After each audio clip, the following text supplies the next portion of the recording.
TikTok'ta жай ғана видео еді, бірақ оны көрген адамдар түнде ұйықтай алмай шықты. Бұл видеоны жойғанымен ол Қазақстанда бірнеше адамның өмірін өзгертті. Ең қорқыныштысы, видеодағы көлеңке кейін шынайы өмірде көріне бастаған. Сәлем, қорқынышты оқиғаларды сүйетін көрермен, дайын болсаң, біз бастаймыз.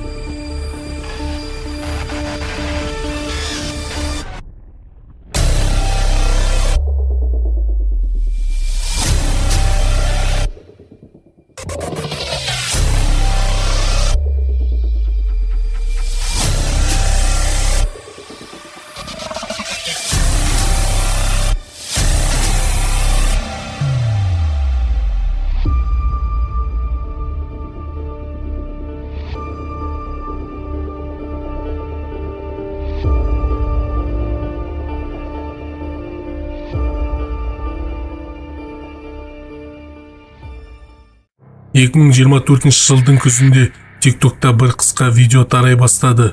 Видеоның авторы белгісіз, сипаттамасы жоқ. Тек бір ғана жазу бар еді, соңына дейін көрме. Видеода Қазақстандағы ескі көпқабатты үй, жарықсыз подъезд, ал камера баяу жоғары көтеріліп келе жатады. Видеоны көргендер пікірде бірдей нәрсені жаза бастады. Соңында біреу қозғалады. Дыбыс құлаққа ғана естіледі. Экран қараңғы болса да көз қарап тұрғандай. Кейбір қолдаушылар видеоны көргеннен кейін телефондары өздігіне өшіп қалғанын айтты.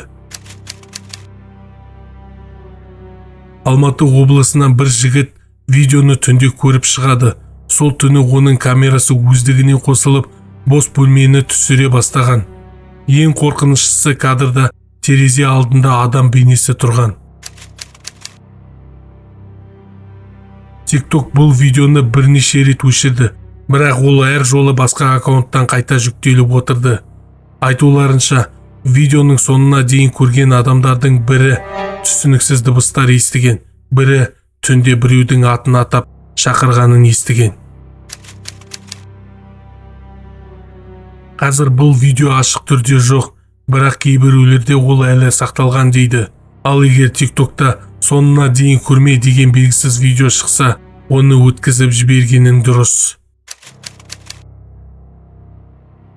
Бұл тек ойдан шығарылған оқиға ма, әлде интернеттегі ең қауіпті видеолардың бірі ме, оны әркім өзі шешсін.